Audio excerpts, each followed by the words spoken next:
ठरलं. तर मग या मालिकेच्या आजच्या भागामध्ये सुभेदारांच्या घरी आता कल्पनाताई प्रतापरावांना विचारतात, अहो लाल मठाची भाजी करू का, चालेल का? तुम्हाला प्रतापराव म्हणू लागतात, काही कर, काही सरकत नाही. आता त्याच संधीचा फायदा घेत प्रिया कल्पनाताईंना म्हणू लागते, आई आज सगळं जेवण तुला बनवावं लागतंय, म्हणजे तुझी लाडकी सून घरात नाहीये का, या घरची मालकीण नाही तर अग मी तुला मदत केली असती, परंतु कसं आहे ना, या घरच्या मालकिनीने जे काही नियम घालून दिले आहेत ना, त्यामध्ये हा नियम बसत नाही ना. कल्पनाताई म्हणतात की हो, यामध्ये हा नियम बसतही नाही. आणि हे खरं आहे की सायलीस या घराची मालकीण आहे. आणि हो, तुला जर ती आवडत नसेल ना, तर तू कुठल्याही क्षणी हे घर सोडून दुसरीकडे राहायला जाऊ शकतेस. आणि त्याचवेळी तिथे अश्विन आलेला असतो. आता हे ऐकल्यानंतर अश्विन कल्पनाताईंना म्हणतो, म्हणजे नवीन इथे राहायचं नाहीये का तुम्ही, अशा पद्धतीने तिला घराबाहेर काढणार आहात का, म्हणजे मी नसताना तुम्ही माझ्या बायकोला घराबाहेर काढत आहात का? आता हे ऐकल्यानंतर प्रतापराव आणि कल्पनाताई एकमेकांकडे पाहू लागतात. प्रतापराव म्हणू लागतात, अश्विन अरे उगाचच अर्धवट ऐकून काही बोलू नकोस. तर अश्विन म्हणतो, मला माहीत आहे ना, माझ्या बायकोशी वाईट वागल्याशिवाय तुमचा दिवसच जात नाही ना. कल्पनाताई म्हणतात, अश्विन हे बघ, तुला माहीत नाहीये, एक गोष्ट लक्षात ठेव, मी तुझ्या बायकोशी बोलायला गेलेच नव्हते. तुझीच बायको माझ्याशी बोलायला आली, कारण तिला खुरापती काढल्याशिवाय तिचा वेळ जात नाहीये ना. आता अश्विन काही बोलणार, परंतु त्याचवेळी सायली, अर्जुन त्या ठिकाणी येतात. आता अर्जुन कल्पनाताईंना विचारतो, मम्मा काही झालंय का, काही प्रॉब्लेम आहे का? कल्पनाताई म्हणतात, नाही, काहीच नाही. आता अश्विन काही न बोलता तिथून निघून जातो. तर प्रतापराव अर्जुनला म्हणतात, अर्जुन अरे नेहमीच तुम्ही नका विचार करू. कल्पनाताई म्हणतात, हो ना, जा तुम्ही हातपाय धुवून या, मी तुम्हाला जेवण वाढते. आता याच संधीचा पुन्हा एकदा फायदा घेत प्रिया म्हणूला, वा आता हे मात्र बरं आहे, सासू जेवण वाढणार आणि सून मात्र आयत घेणार. आता हे ऐकल्यानंतर कल्पनाताई, प्रतापराव, सायली, अर्जुन या सर्वांनाच प्रियाचा राग येत असतो, परंतु कोणीही प्रियाच्या तोंडी न लागता सायली कल्पनाताईंना म्हणते, आई आम्ही 5-5 मिनिटात येतो, म्हणजे आपण सर्वजण एकत्र जेवायला बसू. असं म्हणत सायली, अर्जुन तिथून निघून जातात. प्रिया मनाशीच म्हणते, या दोघांचं नक्की काय चाललंय, लोखंडे कोण आहेत याचा शोध तर घेत नाहीयेत ना, किंवा महिप्त शिकरे याच्या तर मागावर नाहीयेत ना. नक्की या दोघांच काय चाललंय, या सगळ्याचा शोध मला घ्यावाच लागेल. तर दुसरीकडे या सगळ्याशी प्रियाचा संबंध आहे अस महिपा शिकरेचा गैरसमज झालेला असतो. आता महिपा शिकरी मोठमोठ्याने हसू लागतो आणि म्हणू लागतो, अग चिचुंदरे, हे सगळं काही तूच करतेस, हे सगळे काही तुझेच कांड आहेत, हे मला चांगलंच माहीत आहे. म्हणजे एवढं सगळं होऊनही तुला काही अक्कल आलेली नाही. पण आता मी तुला नाही सोडणार. हे सगळे खेळ खेळतेस ना, आता मी तुला अशी काही अद्दल घडवेन ना की तुझं हाडही कोणाला सापडणार नाही. आता महिपा शिकरे शांत होतात. त्यांना साक्षीची आठवण येते. महिप शिकरे म्हणू लागतात, पण त्या अगोदर मला माझी पोरगी कशी आहे ही बघावी लागेल. आणि म्हणूनच महिपा शिकरे आता साक्षीला फोन करतात. साक्षी महिपा शिकरेचा फोन उचलते, पण साक्षी मात्र पूर्णपणे स्वतःला हरवून बसलेली असते. महिप शिकरे म्हणू लागतात, ए पोरी, फोन उचलायला एवढा उशीर काय झाला? अगं तू स्वतःला काही त्रास करून घेत नाहीयेस ना? अगं त्या दीक्षितचा विचार करून स्वतःच्या जीवाच बरवरूट तर करून घेत नाहीयेस ना? अगं पोरी, काळजी करू नकोस, तुझा हा बाप अजूनही जिवंत आहे. तो दीक्षित पातळात जरी लपला ना, तरी मी शोधून काढणार. साक्षी मात्र काहीच बोलत नसते, ती फक्त असाच होकार देत असते. महिप्त शिकरे म्हणू लागतात, काय झालं पोरी? अगं बोल ना. अगं तू महिप्त शिकरेची लेक आहेस, म्हणजे कसं असायला? हो, आणि आत्तापर्यंत तू काय काय केलंस ते सगळं काही आठव. आणि हो, अशा या फालतू माणसांसाठी तुझ्या डोळ्यात अश्रू यायला नकोय. पोरी अगं बोल ना असं म्हणत महिपा शिक्रे साक्षीला आवाज देऊ लागतात, परंतु साक्षी मात्र फोन कट करते. आता मात्र महिपा शिक्रेना साक्षीच खूप टेन्शन आलेलं असतं. तर इकडे साक्षी आता स्वतःचा जीव संपवायला निघालेली असते. स्वतःच्या हाताची नस कापून घ्यायचं ठरवते. तर दुसऱ्या दिवशी सकाळी सुभेदारांच्या घरी सायली, अर्जुन यांच्या गप्पा चालू असतात. सायली म्हणू लागते, कुसुमताईला मुंबईवरून एक मोठी ऑर्डर मिळाली आहे आणि ही साखरपुड्याची ऑर्डर आहे आणि त्यासाठी आता कुसुमताईंनी हाताशी 2 मुलीही ठेवल्या आहेत. आता हे ऐकल्यानंतर अर्जुनलाही खूप आनंद वाटतो. हे सगळं काही रिया ऐकत असते. त्याचवेळी कल्पनाताई आणि प्रतापराव त्या ठिकाणी येतात आणि म्हणू लागतात, सकाळी सकाळीच नवरा बायकोच्या गप्पा चालल्यात वाटतं. तर प्रतापराव म्हणू लागतात, अगं कल्पना, आज अर्जुन एवढा शांत बसलाय याचाच अर्थ सूर्य नक्कीच उत्तरेला उगवला असेल. आता सर्वजण हसत खेळत असतात आणि सर्वांच्याच गप्पा चालू असतात आणि त्याचवेळी अस्मिता येते. अस्मिताचा चेहरा खूप उतरलेला असतो. अस्मिता कुठल्या तरी विचारात असते. तर कल्पनाताई अस्मिताला आवाज देत म्हणतात, अस्मिता अगं केव्हापासून मी तुझी वाट बघतीय आणि हो 2 वेळच्या प्रवासामुळे तुला त्रास तर झाला नाही ना, तू ठीक आहेस ना. तर अस्मिता होकार देते आणि बाकी काहीच न बोलता ती तिच्या रूममध्ये निघून जाते. आता अस्मिताला कुठल्या तरी गोष्टीचा त्रास होत आहे हे सर्वांच्याच लक्षात येतं. अर्जुन म्हणू लागतो, काय झालंय, अस्मिता ही अशी का वागत आहे. तर कल्पनात ताई म्हणतात, तुम्ही नका विचार करू, मी बोलेन अस्मिताशी. सायली म्हणते, नाही नका आई, मी बोलेन अस्मिता ताईंशी. असं म्हणत आता सायली अस्मितासाठी कॉफी घेऊन तिच्याशी बोलण्यासाठी निघून जाते. परंतु सर्वांनाच अस्मिताची काळजी वाटत असते. आता सायली अस्मिताशी बोलण्यासाठी तिच्या रूममध्ये येते. आता अस्मिताचा मूड फ्रेश करण्यासाठी सायली अस्मिताला म्हणते, काय मग दिल्ली वारी कशी झाली, कुठे कुठे फिरलात आणि हो शॉपिंग वगैरे केलात ना. आता अस्मिता काहीच न बोलता शांतच असते. सायली म्हणते, अस्मिता ताई अगोदर कॉफी पिऊन घ्या. अस्मिता म्हणते, नाही नको, तू तिथे ठेव. आता सायली कॉफी तिथे ठेवते आणि अस्मिताच्या बाजूला बसते आणि अस्मिताला सावरत ती विचारते, काय मग सचिन भाऊजी कशी आहेत. अस्मिता म्हणू लागते, सायली मला तर काहीच कळत नाहीये. मला माहीत आहे, मी आज सचिनला भेटून आले आहे, मी दिल्लीला त्याच्यासोबत राहिले आहे. परंतु मला असं का वाटते की सचिन फक्त वरवर माझ्याशी गोड बोलत आहे, प्रेमाने वागत आहे, परंतु सचिनचा तो रेस्टॉरंटमध्ये पाहिलेला चेहरा. सायली अगं मला अजूनही आठवतोय. अगं मला असं का वाटतंय आणि मग माझं मन अस्वस्थ होतं. सायली आता अस्मिताला म्हणू लागते, अस्मिताई स्वतःला सावरा पूर्णाची आणि आई काय म्हणाले आहेत. या दिवसांमध्ये प्रत्येक स्त्रीचं मन हळवळ झालेलं असतं, तिचं मन खूप नाजूक झालेलं असतं आणि म्हणूनच अशा छोट्या छोट्या गोष्टींचा त्रास होतो.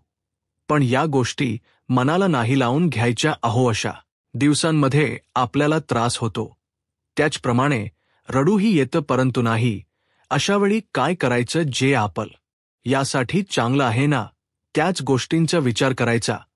तर आता अस्मिता म्हणू लागते, माझ्यासाठी काहीच चांगलं नाहीये. आता हे ऐकल्यानंतर सायलीला खूप वाईट वाटतं. सायली अस्मिताची समजूत घालू लागते. सायली अस्मिताला म्हणते, असं कसं हो ताई, तुमच्याकडे जगातली सगळ्यात खूप बेस्ट गोष्ट आहे, ती म्हणजे तुमचं बाळ. अहो बाळ येणार म्हणून सचिन भाऊजी ही किती खुश आहेत ना, आणि ते तुम्हा दोघांचीही अगदी मनापासून काळजी घेत आहेत हे मी पाहिले ना. सचिन भाऊजी तुम्हाला नेहमी काय म्हणतात, ब्युटीफुल. अस्मिता ताई कसं असतं ना, प्रत्येक स्त्री ही सुंदरच असते, परंतु तिच्या नव्याने तिचे कौतुक केलं आणि म्हणाला की किती सुंदर दिसतेस, की ती स्त्री अजून सुंदर दिसायला लागते. अस्मिता ताई हे प्रेम जपा. आता अस्मिता सायलीला म्हणते, हे सगळं काही मला कळते सायली, आणि मी माझं प्रेम जपण्या आणण्याचाही प्रयत्न करते, परंतु माझ्या समोर तो रेस्टॉरंटमधला चेहरा अजूनही जात नाहीये. मला असं का वाटते, मी रेस्टॉरंटमध्ये ज्याला पाहिला आहे तो सचिनच आहे. हा विचार करून अस्मिता खूप नर्वस होते, तिला त्रास होत असतो. आणि म्हणूनच सायली आता अस्मिताच्या पोटावर हात ठेवते आणि म्हणू लागते, बाळा रे, तुझी मामी आता तुझ्या आईला समजावून थकली आहे. आता तूच समजाव तुझ्या आईला.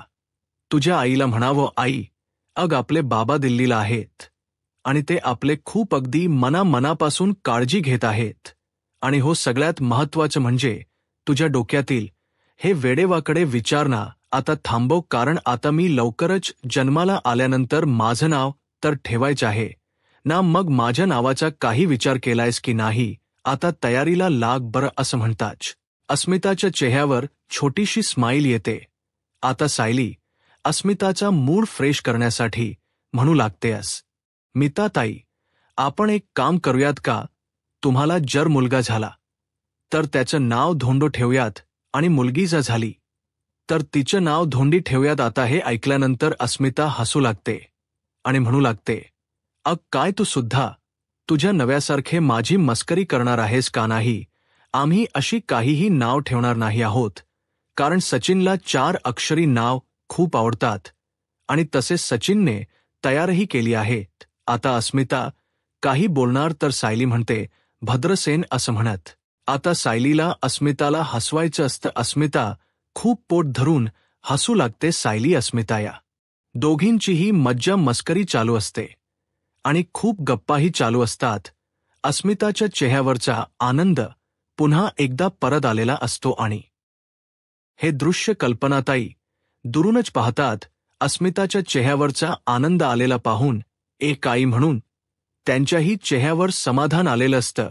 कल्पनाताई अस्मिताचा खुललेला चेहरा पाहून खूप खुश होतात आणि मनाशीच म्हणतात, शेवटी माझ्या अस्मिताच्या चेहऱ्यावरच हसू परत आलं. शेवटी हे सगळं काही सायलीने करून दाखवलंच. खरंच या पोरीकडे जादू आहे, बाकी काहीच नाही. तर आता सायली अस्मिताला म्हणू लागते, अस्मिता ताई, बस झालं, आपण केवढ्या गप्पा मारल्यात आणि किती हसलोय, पण आता नाही. आता तुम्ही ही कॉफी प्यायची आहे आणि आराम करायचा आहे, असं म्हणत सायली बाहेर येते. कल्पनाताई सायलीला म्हणतात, सायली, खरंच thank you so much. Sayali विचारते, कशाबद्दल? तर कल्पनाताई सायलीला म्हणतात, आज तू अस्मिताला अगदी मोठ्या बहिणीप्रमाणे समजून घेतलंस आणि तिच्या चेहऱ्यावरच हसू परत आणलेस यासाठी.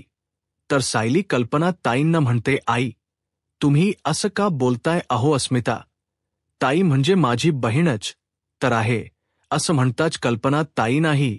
खूप बरं वाटतं. कल्पनाताई सायलीला म्हणतात, सायली, अगं मागच्या काही काळामध्ये तुझ्यासोबत अस्मिता किती वाईट वागली आहे आणि तरी सुद्धा तू हे सगळं काही विसरून आज अस्मिताची अगदी मनापासून काळजी घेतीयस. हे सगळं काही तू कसं काय करू शकतेस? सायली कल्पनाताईंना म्हणते, आई, तुम्ही कशाबद्दल बोलताय? नाही म्हणजे मला काही आठवत नाहीये. हा, आणि हे सगळं ही मला तुम्ही असं का विचारताय? आता कल्पनाताईंच्या लक्षात येतं की सायली सगळं काही विसरून गेलेली आहे आणि तिने मनापासून आपल्या नात्यांचा स्वीकार केलेला आहे. आता सायली कल्पनाईंना म्हणते, आई, आपण इथेच गप्पा मारत राहायचे आहे का? नाही म्हणजे आपल्याला हॉलमध्ये जायचं आहे.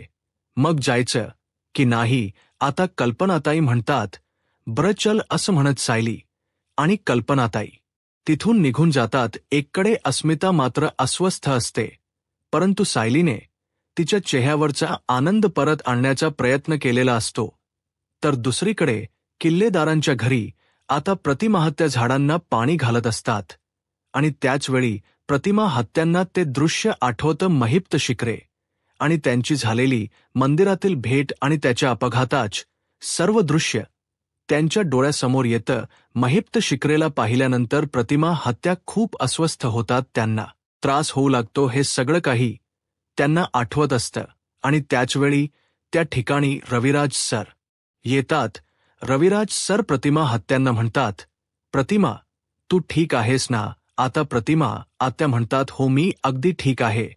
तर रविराज सर प्रतिमा आत्यांना म्हणतात, प्रतिमा, मला तुझ्याशी थोडं बोलायचं होतं. प्रतिमा आत्या म्हणतात, बोला ना. रविराज सर म्हणतात, प्रतिमा, अग तू मंदिरातून आल्यानंतर तू खूप अस्वस्थ होतीस.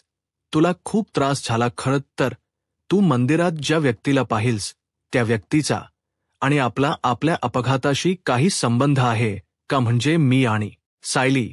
अर्जुन ज्यावेळी विचार केला त्यावेळी असं वाटते की तू ज्या अपघाताबद्दल बोलत आहेस तो आपलाच अपघात आहे का? म्हणजे आपण ज्यावेळी सुभेदारांच्या घरून निघालो होतो त्यावेळी आपला जो अपघात झाला होता त्याबद्दलच आहे का? म्हणजे त्या व्यक्तीला आपल्या अपघाताच्या वेळी तू तिथे पाहिलंस का?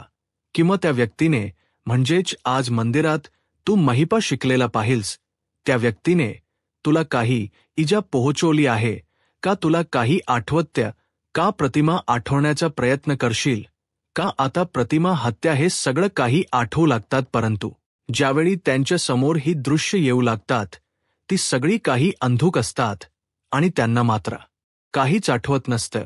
रविराज सर म्हणतात, प्रतिमा, तुझ्या डोळ्यासमोर जी व्यक्ती अंधुक दृश्य येते आहे, ज्या व्यक्तीच दृश्य तुला समोर दिसतंय ती व्यक्ती म्हणजे महिप्त शिखरेच आहे का? प्रतिमा त्या आठवण्याचा प्रयत्न करतात परंतु त्यांना काहीच आठवत नाही आणि म्हणूनच प्रतिमा आत्या रविराज सरांना म्हणतात, अहो मी खूप आठवण्याचा प्रयत्न करत आहे परंतु मला नेटच काही दिसतही नाहीये, फक्त अंधुक सगळं काही डोळ्यासमोर आहे पण मला खूप त्रास होतो या सगळ्या गोष्टींचा. रविराज सर म्हणतात, प्रतिमा तू स्वतःला त्रास करून घेऊ नकोस पण प्लीज आठवण्याचा प्रयत्न करना, कारण तुला जर हे सगळं काही आठवलं तर आपल्या अपघाताच्या त्या गोष्टीला एक वेगळीच दिशा मिळू शकते.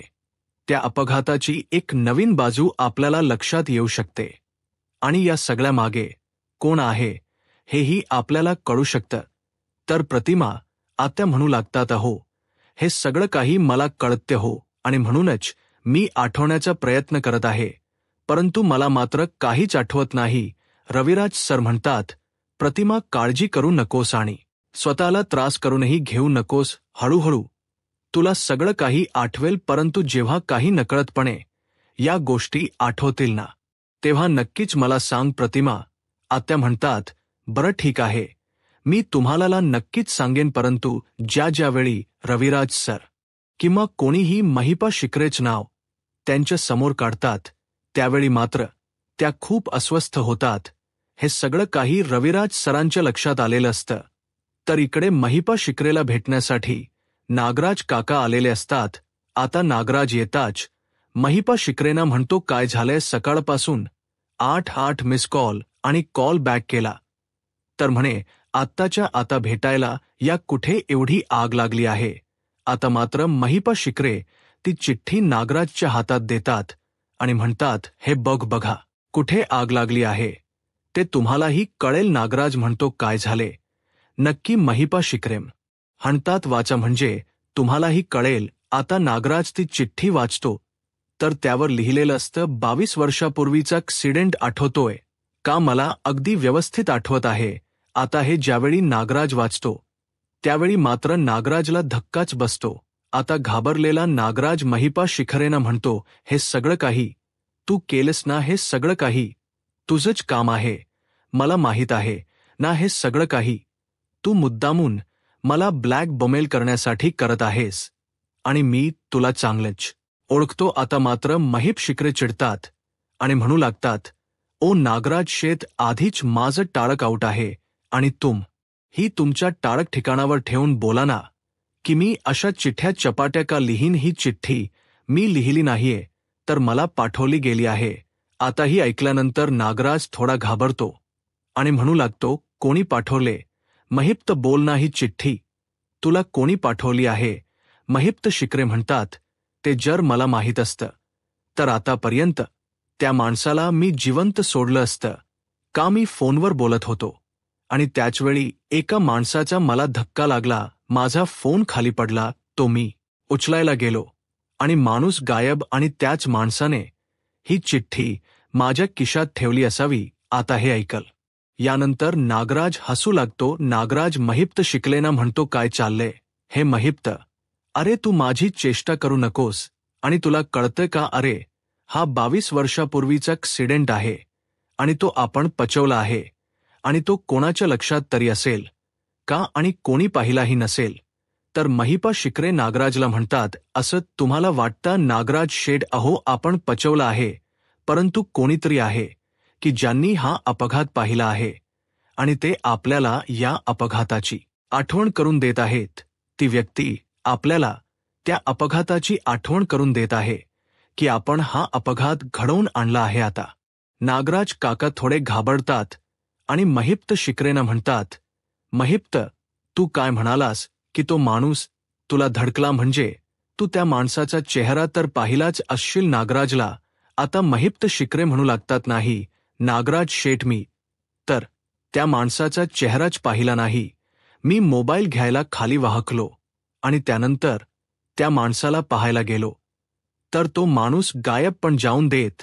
नागराज शेठ, मी या गोष्टीचा जास्त विचार करत नाही, कारण मला गोत्यात आणणारा माणूस त्याच्या आईच्या पोटात अजून यायचा असं म्हणत अजूनही महिपात शिखरे मात्र बेफिकीरच असतात. तर इकडे सुभेदारांच्या घरी प्रियाची मात्र चिडचिड होत असते. प्रिया म्हणू लागते, या सायली अर्जुनच काय चाललं ना, काहीच कळत नाहीये. दोघेही कशाचाच पत्ता लागू देत नाही आणि मी तरी किती वेळा त्यांच्या दरवाजाला कान लावून ऐकू असं म्हणत आता प्रियाला काय करावं काहीच कळत नसतं.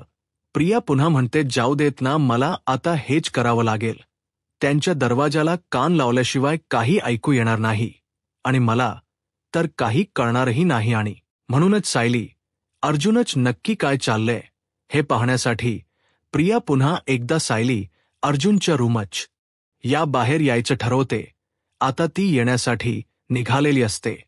तर दुसरीकडे आता अर्जुन आपली पुढची स्टेप पूर्ण करण्यासाठी दरवाजा बंद करून घेतो आणि त्यानंतर अर्जुन सायलीला विचारतो, तयार आहेस ना, आपण करूयात ना फोन? सायली म्हणते, हो करूयात. अर्जुन म्हणतो, रिलॅक्स हो आणि आपलं जसं बोलायचं ठरलं आहे तसंच तू बोलायचं आहे. सायली म्हणते, बरं. आता सायली देवाला नमस्कार करते आणि आता महिप्त शिखरेशी बोलण्यासाठी तयार झालेली असते. तर दुसरीकडे प्रिया ही सायली अर्जुनच्या दरवाजा बाहेर उभी असते. आता हळूवारपणे पाऊल पुढे टाकत ती काहीतरी ऐकण याचा प्रयत्न करत असते. तर इकडे आता अर्जुन महिप्त शिखरेंना फोन करतो. आता महिप्त शिखरे पाहतात तर एक वेगळाच नंबर असतो. नागराज विचारतो, कोणाचा फोन आहे? महिप्त शिखरे म्हणतात, वेगळा नंबर आहे. नागराज म्हणतो, स्पीकरवर ठेव. आता महिपा शिखरे फोन स्पीकरवर ठेवतात आणि विचारतात, हॅलो, कोण? आता सायली अगदी वेगळ्या आवाजात महिपा शिखरेंना म्हणते, तुझा बाप. आता हे ऐकल्यानंतर महिप्त शिखरे चिडतात आणि म्हणू लागतात, एक कोण बोलते? नीट सांगायचं तर? सायली म्हणू लागते, ते नीट सांगायची काही गरजच नाही. एकदा सांगितलं ना, तुझा बाप 22 वर्षापूर्वीचा अपघात आठवतोय ना? पनवेल हायवे जवळ झालेला अपघात, जो अपघात तू घडवून आणला होतास, मला अगदी अगदी व्यवस्थित आठवत आहे. आणि हो, त्यानंतरही जे काही झालं तेही मला आठवत आहे. आता मात्र हे ऐकल्यानंतर महिप्त शिखरेंना तो अपघात आठवतो. महिप्त शिखरेंनी कशा प्रकारे प्रतिमाहत्यांना त्रास दिलेला असतो, त्यांचा जीव घेण्याचा प्रयत्न केलेला असतो, हे सर्व काही महिप शिखरेंना आठवू लागतं. प्रतिमात्या मदतीचा हात मागत असतात, परंतु त्याचवेळी महिप्त शिखेंनी तिथल पेट्ट लाकूड घेत प्रतिमांच्या चेहऱ्यावर वार केलेले असतात, ज्याच्या खुणा आजही प्रतिमात त्यांच्या मनावर असतात आणि दृश्य अजूनही महिप्त शिखरेच्या लक्षात असतं. तर सायली म्हणू लागते, तुझा खेळ संपलाय. महिप्त शिखरे असं म्हणत सायलीने आता फोन कट केलेला असतो. इकडे मात्र महिपा शिखरे पूर्णपणे घाबरून गेलेले असतात. आता हा फोन नक्की कोणाचा आहे हे त्यांनाही कळत नाही. तर दुसरीकडे प्रिया ही सायली अर्जुनच्या रूम बाहेर येऊन सर्व ऐकण्याचा प्रयत्न तर करत असते, परंतु तिच्यापर्यंत काहीच पोहोचलेलं नसतं. प्रिया चिडते आणि म्हणू लागते, हे दोघं काय बोलतायत ना, काहीच कळत नाहीये. कसं कळणार की या दोघांचं नक्की काय चालू आहे? तर इकडे सायली अर्जुनला म्हणू लागते, महिपा शिखरे एवढा पोचलेला गुंडा आहे ना की त्याला या सगळ्या काही पोकळ धमक्या वाटत असतील. त्याला वाटत असेल की आपल्यासोबत असं कोणी काही करेल का, परंतु नाही. आता त्याला या सगळ्याची जाणीव करून द्यावीच लागेल की हे सगळं काही कोणाला तरी माहीत आहे. या सगळ्याची जाणीव करून द्यायलाच हवी की त्याचा आता खेळ संपला आहे. आता सायलीच हे बोलणं अर्जुनलाही पटत असतं. अर्जुन सालीला म्हणतो, अगदी करेक्ट आहे. आता त्याला या सगळ्याची जाणीव करून द्यावीच लागेल. आता यापुढची आपल्याला अशी स्टेप आणि असं पाऊल उचलावं लागेल ना, की यानंतर आपण जो खेळ खेळणार आहोत त्यामुळे महिप्त शिकरेला तो 22 वर्षाचा ॲक्सिडेंट अगदी करेक्ट आठवेल. आता सायली अर्जुनला काही सांगणार तर त्याचवेळी अर्जुन सायलीला थांबवतो आणि नक्कीच दरवाजा बाहेर कोणीतरी आहे याची जाणीव अर्जुनला होते. आणि म्हणूनच अर्जुन हळूवार पावलांनी बाहेर यायला निघतो. म्हणजे आता दरवाजा उघडून अर्जुन पाहणार, परंतु हे सगळं काही प्रियाच्या लक्षात येतं. आता अर्जुन दरवाजा उघडण्या अगोदरच प्रिया मात्र तिथून गायब झालेली असते. अर्जुन इकडे तिकडे पाहतो, परंतु कुठेच त्याला प्रिया दिसत नसते. आणि म्हणूनच अर्जुन पुन्हा एकदा रूममध्ये निघून जातो. आता अर्जुनच्या रूमचा दरवाजा बंद होताच रियाने मोकळा श्वास घेतलेला असतो. ती मनाशीच म्हणते की अर्जुन क्रॉस चेक करण्यासाठी बाहेर आला होता. याचाच अर्थ सायली आणि अर्जुन कशाविषयी तरी बोलत आहेत, परंतु हे नक्की कशाविषयी बोलतायत आणि यांच्या डोक्यात नक्की काय प्लॅन शिजत आहे कसं कळणार आहे. आता हे दोघेही महिप्त शिखरेपर्यंत पोहोचले. म्हणजे हळूहळू कडेकडेने ते माझ्यापर्यंत तर नाही पोहोचणार ना, असं म्हणत प्रिया घाबरून गेलेली असते. तर दुसरीकडे सायली विचारते की काय झालं होतं. अर्जुन म्हणतो की कोणीतरी बाहेर आहे असा मला अंदाज होता आणि म्हणूनच पाहण्यासाठी गेलो, परंतु तिथे मात्र कोणीच नव्हतं. सायली अर्जुनला म्हणते, तसंही आपल्या घरात भिंतीला कान लावून राहणारी एक व्यक्ती आहेच ना, आणि म्हणूनच एवढ्यात आपण काय करत आहोत हे कोणाला काहीही कळायला नको. जर घरच्यांना कळालं तर आपण केवढं मोठं धाडस करत आहोत, यामुळे ते घाबरून जातील. अर्जुन म्हणतो, हो, आणि आपण याविषयी घरी बोलायलाही नको, कारण महिप शिकरेला जर धडा शिकवायचा असेल तर आपल्याला या सगळ्या गोष्टींचा प्लॅन घरी करून काहीच उपयोग नाहीये. मला असं वाटते की आपण पुढचा प्लॅन सिनियरच्या घरीच करूया, असं म्हणतात. सायली यासाठी तयार होते. सायली म्हणते, बरं ठीक आहे, आपण आता इथे काहीच बोलायला नको. तर दुसरीकडे महिपा शिकरेच्या घरी आता महिपा शिकरे ते चिठ्ठी हातात घेतात आणि नागराजला म्हणू लागतात, 113% हे काम त्या चिचुंद्रीचंच आहे. आता हे ऐकल्यानंतर नागराज महिपा शिकरेंना म्हणतो, प्रियाचं काम तू असं का बोलतोयस की हे सगळं काही प्रियाने केलं असावं. तर महिपा शिकले नागराजला म्हणतात, तुम्हीच आठवा नागराज शेठ, आपण 22 वर्षापूर्वी हा अपघात घडवून ऊन आणला, परंतु या अपघाताबद्दल अजून कोणाला माहीत आहे? त्या चिचुंद्रीलाच माहीत आहे ना.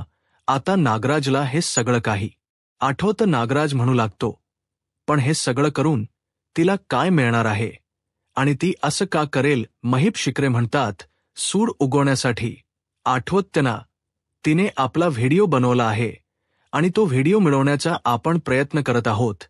मग आता ती आपल्यावर सूड उगवण्याचा आणि आपल्याला त्रास देण्याचा प्रयत्न करते, परंतु 113% नागराज शेठ, आता मी तिचे इतके बारीक बारीक तुकडे करणार आहे ना की चाळणीने चाळले ना तरी घसाघसा खाली पडतील. आता नागराज महिप शिकरेकडे पाहू लागतो. तर नागराजला आता महिप्त शिकरे म्हणू लागतात, चला आत्ताच्या आत्ता जाऊन तिला जा विचारूया, आता मी काही तिला सोडत नाही. तर नागराज महिप शिकरेंना थांबवत म्हणतो, हा आता जायचं आणि तिला जा विचारायचं. मग तुला काय वाटतंय? ती सगळं काही आपल्याला धडाधड सांगेल आणि तसंही हे सगळं काही तीच करते हे तुला माहीत आहे का? तर महिप शिकरे म्हणतात, तिच्याकडून हे सगळं काही कसं वधवून घ्यायचं हे मला चांगलंच माहीत आहे, असं म्हणत आता महिपा शिकरे प्रियाला जा विचारायचं ठरवतात. तर इकडे सायली आणि अर्जुन महिप्त शिकरेच्या बंगल्या बाहेर आलेले असतात. आता दोघंही महिप शिकरेची वाट पाहत असतात. आता महिप्त शिकरेंना पुढचा एक दणका द्यायचा. सायली अर्जुनने ठरवलेलं असतं. आता त्यांनी एक मशाल तयार करून आणलेली असते. सायली अर्जुनला म्हणू लागते, सावधरा, कारण या आगेमुळे तुम्हाला किंवा इतर कोणालाही इजा पोहोचायला नको, या गोष्टीची इजा फक्त महिप्त शिकरेच्या मनावर व्हायला पाहिजे. त्यामुळे सगळं काही अगदी नीटच व्हायला पाहिजे. आता सायली, अर्जुनने जी काठी आणलेली असते त्याच्या मागे 22 वर्षापूर्वी असं लिहिलेलं असतं, इकडे महिप्त शिकरे आणि नागराज दोघेही प्रियाला जा विचारण्यासाठी निघत असतात आणि त्याचवेळी महिप्त शिकरे आणि नागराज निघत असताना नागराजला फोन येतो आणि म्हणूनच तो महिप शिकरेला म्हणू लागतो, 1 मिनिट मला फोन आला आहे. यूट्यूब चॅनलला सबस्क्राईब करा आणि व्हिडिओ लाईक करा. धन्यवाद.